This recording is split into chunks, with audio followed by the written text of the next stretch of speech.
Naannoo Oromiyaa kallattii lixaatti godina Wallagga Ba'aa aanaa Gobbuu Sayyoo keessatti kan argamtuuf kiiloomeetira 260 kan Finfinnee irraa fagaattu magaalaan Aannoo callisaan liqimsamteetti. Sochiin ishees daangaadha. Erga haleellaan akka lakkoofsa Itoophiyaatti amajjii 25 bara 2015 raawwatame as yaaddoo keessa jiraachuu jiraattonni ni dubbatu. Kanneen magaalaa keessatti argaman humnoota mootummaa yommuu ta'an tajaajilootni hedduun hin banamne. Karaa guddaarraa baanee yeroo gara mana jiraattotaatti gorru haati sababaa nageenyaa koofan sodaadhaa jedhan tokko hidhattootni isaan shanii jechuudhaan waaman ijoollee isaanii 2 dura ajjeessu dubbatu. Asraa wala sa'ad ላይ ሲገቡ ያው እኔ የተኛሁኝ ሴቲቱ ልጅ ጋርና እንድኛው ሟች ጋር Sa'aatii 12 warra shanii yeroo dhufanii ijoollee koo durbaa fi dhiiraa waliin anciisaa ture. Nabra dhufee eenyunni naan jennaan abbaa kootin jedheen akka inni dhiisuuf ta'us itti dhukaase. Achi kutaa biraatti darbe. Mucaa dhiiraa isa biraa fi hiriyaasaa nu bira buleetti dhukaase. Deebi'ee intala kootiin maallaqa fidii jedheen mana sakattaatise. Isheettis dhukaase madeesse. Ijoolleen koo dhiiraa lamaanii fi mucaan ollaan du'e. Amma kunoo gadda keessan jira. Daa'imni waggaa 6 mana eessuma isaa keessatti argines abbaaf haadha isaa dabalatee namootni 5 hidhattoota kanneeniin dura ajjeesamuu dubbata. Kuffatalu tazan barroo deemaa jiran balbala banaa jedhan achi balbalicha banatanii seenuun abbaa koo ajjeesan maallaqa fidaa jechuudhaan harka koorras isaanuma tura saasaan nadhee sanaan boodanis beekaan gadi ciise. Eessumni isaa haala ture jedhu ibseera. Shanii hunee gaddiraachuu barra sabroo balbala cabsuudhaan itti seenee kan ajjeese shanidha. Akkuma abbaan isaa miila isaa jalatti jilbeenfateen itti dhukaase ajjeese. Amaatii abbaa ijoollee kanaas ajjeesan. Haadhaa fi ijoollee xixiqqoo 2 tokko waggaa 3 kan ta'ellee ajjeesanii deeman. Reeffa namoota kanaa hunda bakka tokkotti kan walitti qabean. Achi namoota du'an biraa 2 waliigala nama 7 bataskaanatti geessine awwaalle jechuun dubbatan. Namoota ijaan argineerra jedhan keessaallee tokko hidhattootni kunneen baay'inni isaanii humna mootummaa ol ture erga jedheen booda waan raawwatan jedhee ibsee jira. ቢያንስ ከ5000 እስከ 10000 የሚቆጠር ጠላት ነው.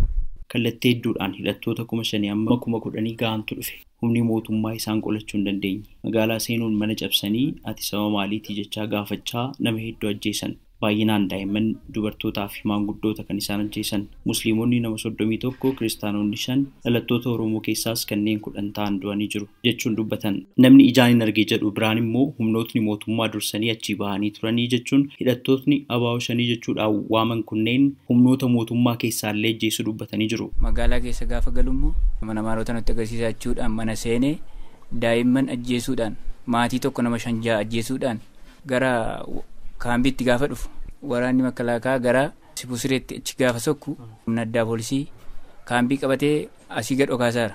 Abaa'oo shanii kun itti galee reebee nama 6 iddoo tokkotti ajjeese. Achirra darbee gara waajjira poolisiirra kan jiran immoo warra baankii jiranii waliin ijoollee Oromoo baankii eegan achitti ajjeesuudhaan baankii siinqee jalatti nigdi baankii jalatti ajjeesuudhaan kan kana godhe abaa'oo shaniidha. Jiraattota keessaa ammallee yaaddoo qabaachuu himu. Mootummaanis nu dagateera. Qaamumti biyya kana hoogganuu danda'u aanaa Gobbuu Sayyoo keessa kan bulchuu danda'u baay'ee gadi nu gateera kan jiru natti dhaga'e. Haalli amansiisaa hin jiru. Ammayyuu sabni baay'een sodaatee buqqa'uudhaaf buqqa'aas jira. Nuun warra duukaa hin tokko taane jiraanna jennu immoo walitti sinfinnee sin gumnee deebina kan jiru sodaa guddaan nurra jira.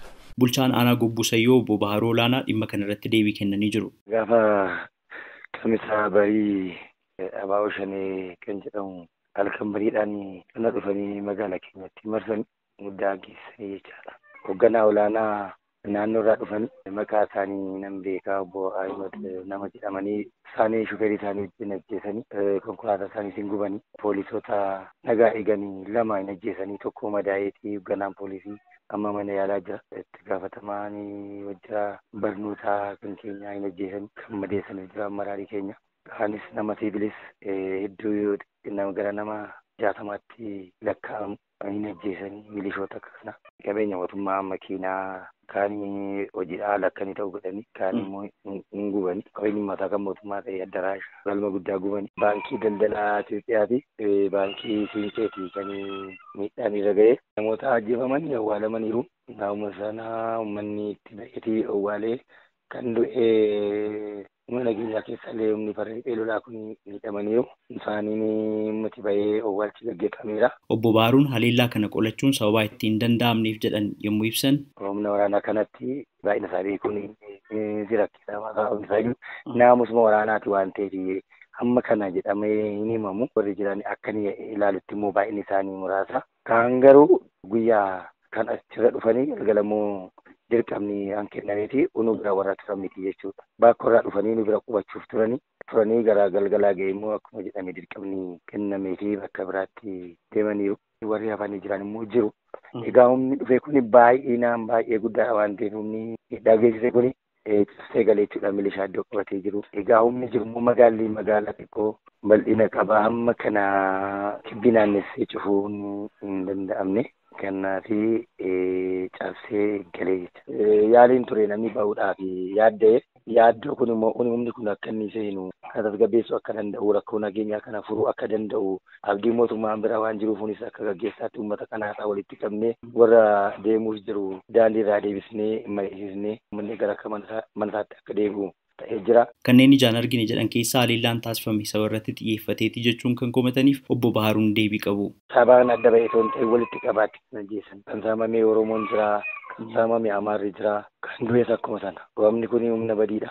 Qaama mootummaa deeggaruu hin ajjeesu. Kanaaf sabni tokko hafee sabni tokko kan du'e miti. Dhimma kana irratti kan gaafataman gurmuulee riphxa loltootaa mootummaa shanee jedhuun dubbii himaan idil addunyaa waraana bilisummaa Oromoo Odaa Tarbii deebii kennanii jiru.